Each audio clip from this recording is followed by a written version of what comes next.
Alors, bonjour Monsieur Zalek, merci beaucoup du temps que vous nous consacrez pour présenter votre structure.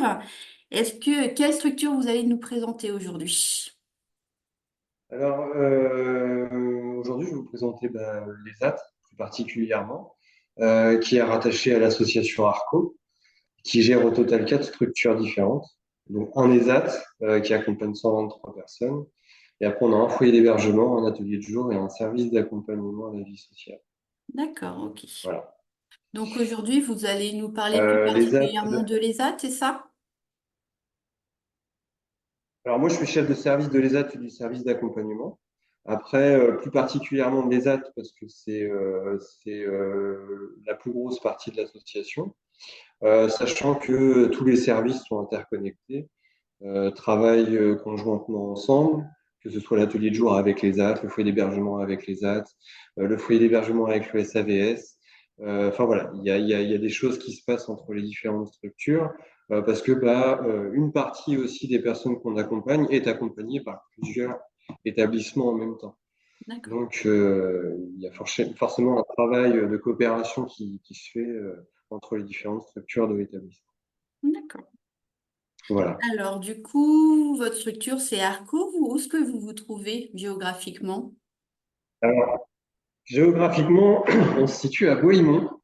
Alors, ça va pas être simple à localiser, c'est plus côté d'Yvetot. C'est en pleine campagne.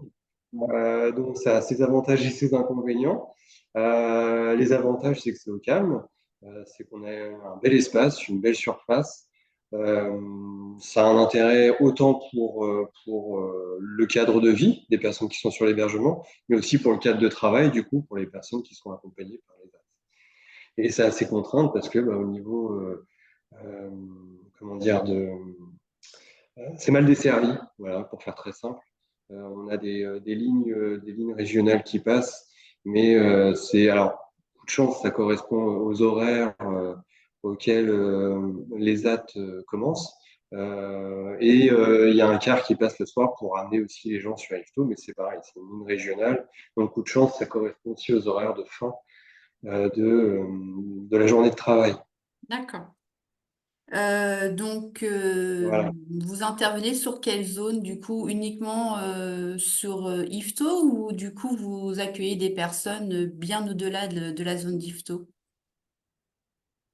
Alors, nous, on travaille avec différentes structures d'orientation déjà. C'est beaucoup de jeunes qui viennent d'IM Pro pour la plupart.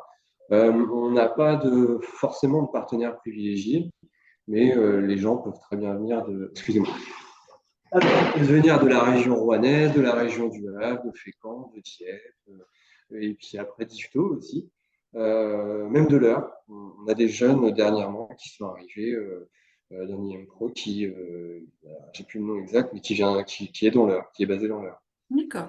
Donc, Et puis après, avec d'autres structures, type foyer d'hébergement, pour des personnes qui ont plus de 20 ans, qui n'ont pas encore projet professionnel et que l'on commence à accueillir vers 25 ans. ok, merci. Voilà. Alors, quels sont les objectifs de votre structure de l'ESAT et du foyer d'hébergement? Alors, les objectifs, nous, on accompagne des personnes en situation de handicap. La particularité de notre public, ils ont tous un critère en commun, c'est qu'ils ont tous une déficience intellectuelle. D'accord. Peu importe le degré de déficience, on va dire, mais ils ont tous au moins cette particularité-là. Notre travail, que ce soit, alors les objectifs sont pas tout à fait les mêmes sur les structures, parce que sur le foyer d'hébergement, c'est de l'accompagnement dans le cadre de la vie quotidienne. On les amène comment dire, à travailler un certain nombre de choses dans l'autonomie pour répondre aussi à leurs projets. Parce que certains ont le projet de pouvoir aller vivre sur l'extérieur en autonomie, etc. Donc, ça nécessite de mettre un certain nombre de choses en place pour les aider à développer des compétences sur les aspects de la vie quotidienne. Et sur le travail, en fait, c'est la même chose, mais sur le travail. Donc, ça va être des compétences professionnelles à développer, à acquérir. On essaie de travailler aussi la formation, les formations adaptées, la mobilité aussi, parce que c'est un point clé quand même dans l'insertion professionnelle.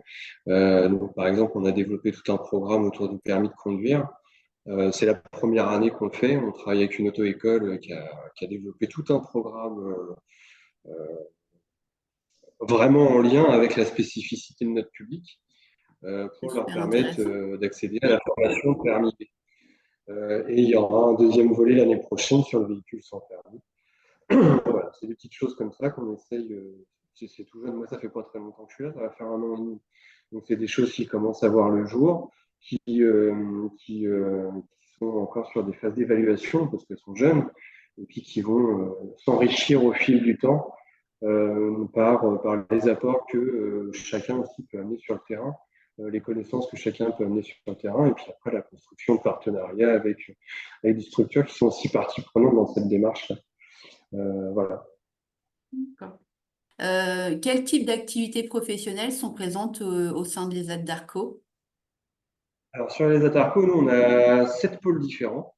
On retrouve après des activités historiques, des ESAT comme le conditionnement ou la sous-traitance. On a une activité blanchisserie avec un pressing. Donc pressing, c'est pour les particuliers. Le côté blanchisserie, c'est pour les professionnels, les hôtels, les auberges, d'autres foyers d'hébergement, par exemple. Nous aussi, d'ailleurs, on est client. Arco est le premier client des ESAT, D'accord. pour préciser. On a les espaces verts, donc 4 équipes espaces verts qui interviennent aussi bien chez des particuliers que chez des entreprises. Une activité menuiserie, donc menuiserie industrielle, où on fabrique de la palette et depuis cette année, de la palette EPAL, donc c'est de la palette mondiale.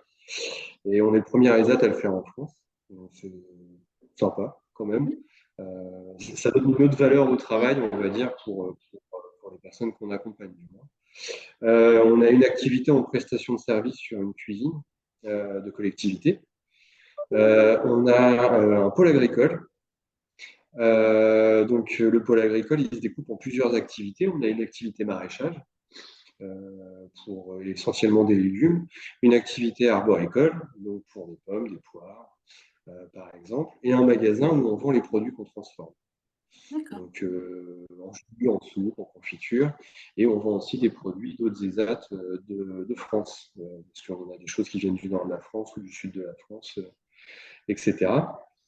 Et la dernière activité, c'est l'activité hôtelière, puisqu'on a des gîtes de groupe au sein du château. Et on a une équipe qui intervient du coup sur cette activité-là. Et il fait aussi du service pour des séminaires, pour des entreprises qui viennent faire des comités de direction et aussi pour les conseils d'administration de notre association, etc. Et en fait, Voilà, vous avez des activités très variées. très varié.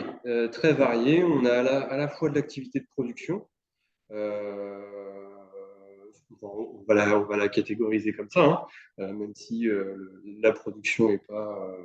C'est un support, c'est pas la mission première de l'ESAT, puisque c'est un établissement avant d'être une entreprise, même s'il y a forcément ce côté-là qui rentre Mm. aussi en ligne de compte dans notre travail.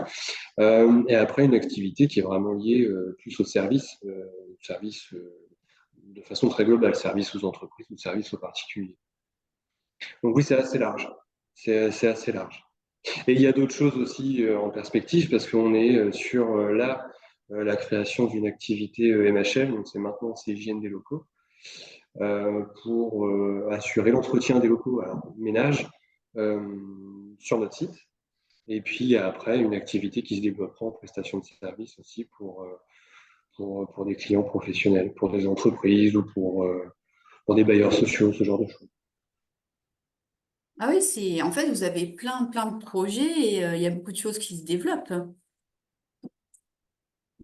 Il y a des choses qui se développent, il y a d'autres choses qui vont se développer à l'avenir. Je pense qu'on est aussi, il y a une équipe assez nombreuse de moniteurs d'ateliers, éducateurs techniques spécialisés, avec aussi un renouveau aussi dans les effectifs, autant travailleurs que professionnels d'ailleurs. Et du coup, ça amène une vraie dynamique avec des gens, alors des professionnels de l'accompagnement qui ont vraiment des idées et des projets qu'ils ont envie de mener à bien au sein de l'établissement.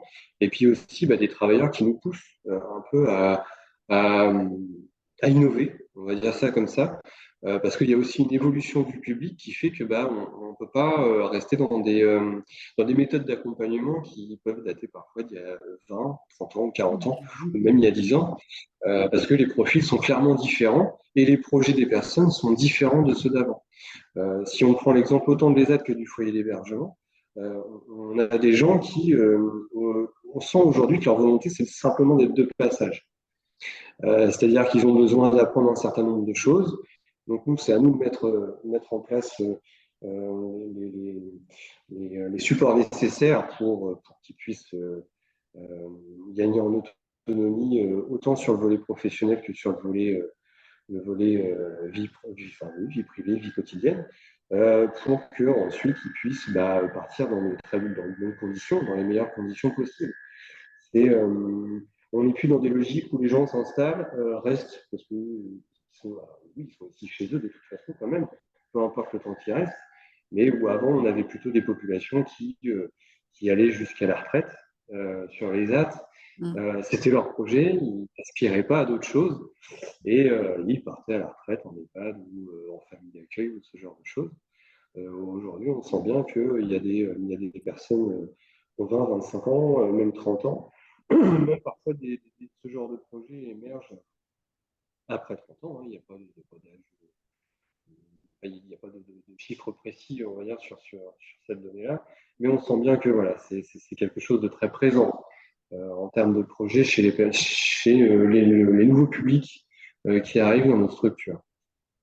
C'est propre à Arco, mais c'est propre à toutes les structures. Oui, oui, bien sûr. Mais Voilà. c'est vrai que ça, du coup, comme vous dites, ça crée une dynamique et ça permet de faire de nouvelles choses parce qu'il y a aussi de nouveaux besoins.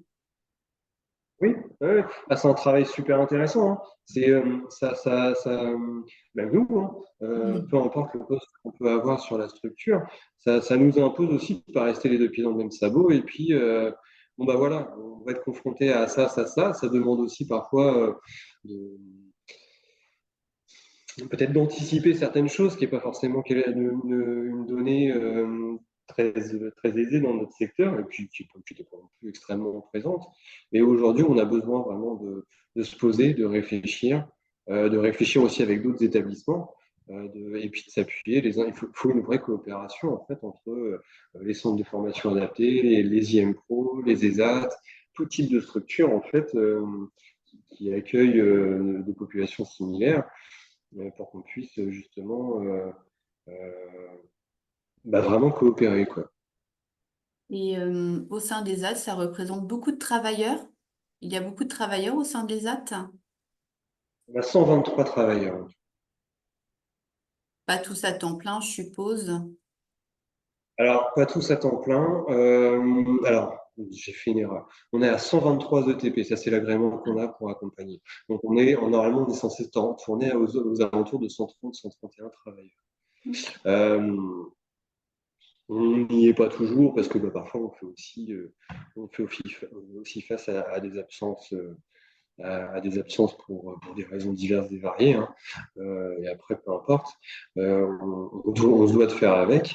Mais oui, ça représente quand même voilà, c'est ça, c'est 123 ETP et on est à peu près 17 ou 18 moniteurs. Et est-ce que vous pourriez nous préciser comment on peut intégrer un ESAT ou les AT d'ARCO, plus particulièrement? Alors, comment on peut Alors, la procédure est la même normalement pour tous les ESAT, c'est-à-dire qu'il suffit d'avoir une notification MDPH.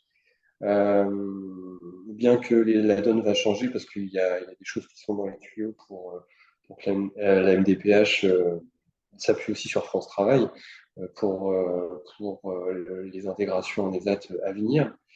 Donc, mais sinon, la démarche pour le moment est celle-là. Il faut une notification ESAT et RQTH. Et Nous, c'est un Pardon, travail.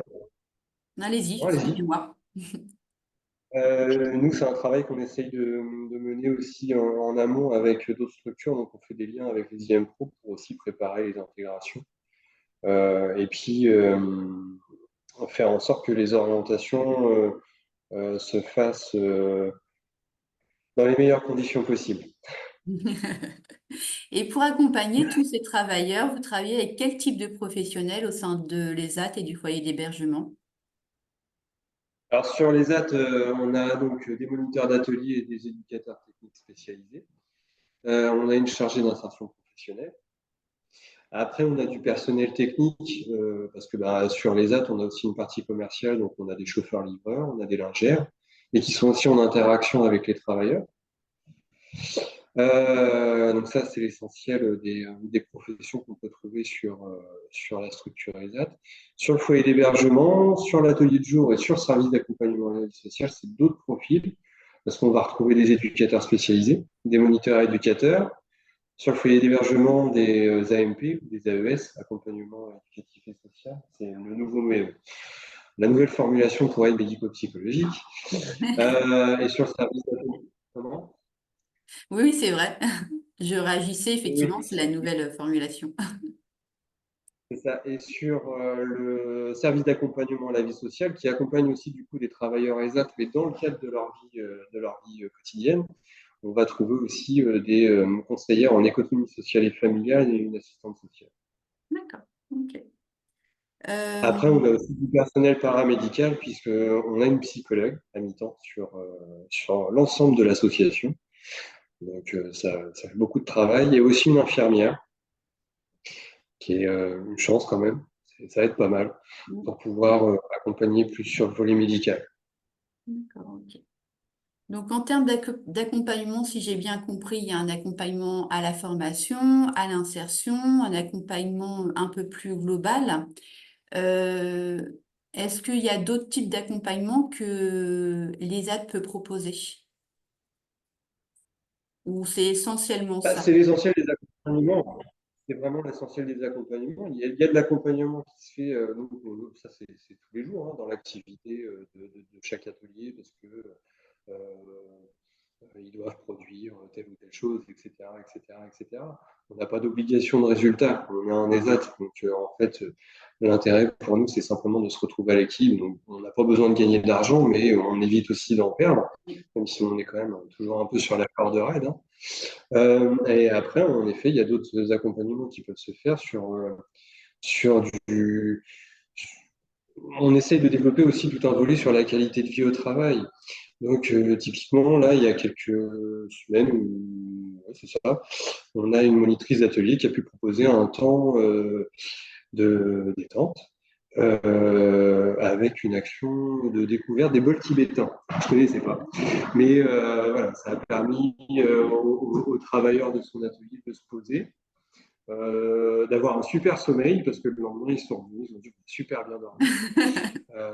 Ce genre de choses. On a une monitrice qui propose de temps en temps des temps de sophrologie. C'est aussi un temps qu'on avait mis en place au moment du passage du code sur les sessions de permis de conduire qu'on avait mis en place en interne. Ici, y aller en mode un peu plus détendu. On a une action de soutien sur la lecture et l'écriture, parce que c'est une demande qui est de plus en plus présente, pour des raisons diverses et variées, hein. Il y en a, c'est plus de la curiosité. Il y en a, c'est aussi parce qu'ils deviennent parents et ils ont envie de pouvoir d'avoir en tout cas une meilleure maîtrise de la lecture et de l'écriture, mais dans l'optique d'éduquer au mieux leurs enfants. Donc ça, on met ça en place à la fois pour des raisons professionnelles et pour des raisons personnelles. Qu'est-ce qu'on a d'autre? Après, sur de la formation, là, on va pouvoir mettre en place des formations CACES, parce qu'avant, ça ne se faisait pas. Donc, comme c'est financé par le CPF, Ah oui. on met ça en place aussi en interne. Et puis après, c'est des formations plus sur des domaines particuliers. On réfléchit aussi à mettre en place une formation sur la maintenance du matériel des espaces verts, parce que c'est une demande des travailleurs dans leur projet. Donc, du coup, pour répondre à cette demande-là, on voit un petit peu comment on peut travailler ces aspects-là.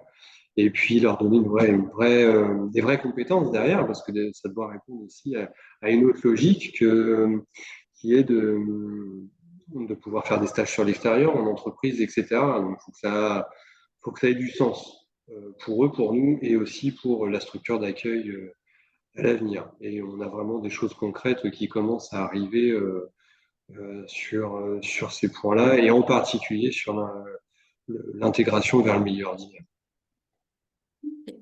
Voilà, un peu. J'ai dû en oublier, mais c'est Oui, globalement, oui, bon, on a des mais, choses assez variées. il y a déjà quand même pas mal de choses, hein, c'est intéressant. Oui, et puis, Euh, je sais qu'il y en a d'autres qui vont arriver aussi. Il y a d'autres idées en tête. Est-ce que vous avez mis en place des partenariats avec des organismes de droit commun, comme par exemple France Travail, la mission locale? Non, pas encore. Pas encore, mais avec ce qui se profile justement dans l'accompagnement et dans l'orientation des travailleurs vers les ESAT ou vers le milieu protégé de façon plus globale, c'est des choses qui vont forcément s'imposer à nous. Ils ne sont pas faciles non plus à joindre, mais en effet, c'est des choses qui sont à la réflexion et dont il va falloir se saisir avant avant qu'on n'ait plus le choix en fait pour préparer le terrain. Mais c'est pas forcément déjà c'est pour nous pour savoir vers quoi on tend et aussi pour les personnes qu'on accompagne qui puissent aussi s'y retrouver et que ce soit clair pour eux surtout, quoi. Et est-ce que vous avez Voilà. mis en place des Donc partenariats avec d'autres structures? Peut-être pas oui, forcément on de a mis droit en commun ou du milieu protégé, par exemple? On a un partenariat qui existe avec des IM deuxième pro du secteur, justement pour créer des passerelles, toujours dans l'idée de se dire que le passage de l'IM Pro à l'ESAT reste compliqué. Autant que le passage du milieu protégé au milieu ordinaire est compliqué aussi. C'est une sacrée Mm. marche quand même à passer. On a voulu traiter ce domaine-là. Donc, on a mis en place un projet avec deux IA. Et en fait, c'est des phases d'immersion avec une découverte. On a mis quelque chose d'évolutif dans le temps pour pas non plus que ce soit trop lourd dès le début. Donc, en fait, on a 8 ou 9 jeunes, je crois, qui viennent de deuxième pro différents, qui ont pu commencer par une phase de découverte de l'ESAT avec les différentes activités que nous, on pouvait proposer. Euh, Après, ils ont pu faire un choix d'atelier pour faire une immersion un peu plus poussée sur un domaine professionnel qui les intéressait davantage. Et après, une troisième phase qui va s'opérer bientôt avec un accueil alors on met à disposition le gîte pour qu'ils découvrent aussi un peu ce que c'est que l'hébergement, parce que la plupart en fait connaissent pas. Ils sont en externat, ils sont pas en internat. Voilà, on a présenté un peu le projet aussi à d'autres structures, donc c'est assez marrant parce que les retours qu'on a pu avoir, c'est que ça correspond à ce qui se fait pour les jeunes qui sont au collège, au lycée. C'est un peu du Parcoursup, mais adapté, parce que l'idée, c'est aussi qu'ils puissent avoir un vrai projet professionnel derrière. Et pas qu'ils puissent, voilà. C'est la logique un peu globale qu'on peut retrouver, c'est que quand on a des orientations vers les ESAT, c'est voilà, tel jeune cherche un ESAT, nous on peut lui proposer une place, mais dans tel atelier. Et en fait, voilà, l'idée c'est plus de le prendre en sens inverse, mais de se dire voilà, tel jeune a tel souhait professionnel, lui c'est ce qu'il veut faire comme travail, on peut l'accompagner parce que nous on a une place dans cet atelier-là. Et pas faire arrêter les choix par défaut, en fait. Derrière, on s'est rendu compte aussi que ça pouvait générer de l'instabilité, du mal-être. Et puis, ça les aide pas à s'intégrer dans un milieu qui peut quand même être assez rude. Et puis qui les change quand même du monde du monde institutionnel en tout cas qu'ils ont pu connaître. Ok, très bien. Voilà. Est-ce qu'il y a quelque chose que vous aimeriez ajouter sur votre structure, par rapport aux différents éléments sur lesquels on a échangé? Par leur travail, il y a une vraie dimension humaine ici qui est présente. Et puis on a un cadre qui est ce qu'il est, hein. On a parfois des bâtiments qui sont un peu obsolètes et qui ont besoin d'avoir un coup de neuf. Mais il y a une vraie dynamique qui s'installe, qui peut être intéressante et on a de quoi nous, en tout cas, faire euh, un bel outil d'accompagnement, en tout cas, pour les jeunes qui viendront à l'avenir dans notre structure. Et qu'on aura forcément plaisir à accompagner, peu importe sur quel service ils sont. D'accord, bon bah nickel. Ben, merci beaucoup, Monsieur Zalek, de tous ces renseignements. Merci à vous. Ça a été un plaisir.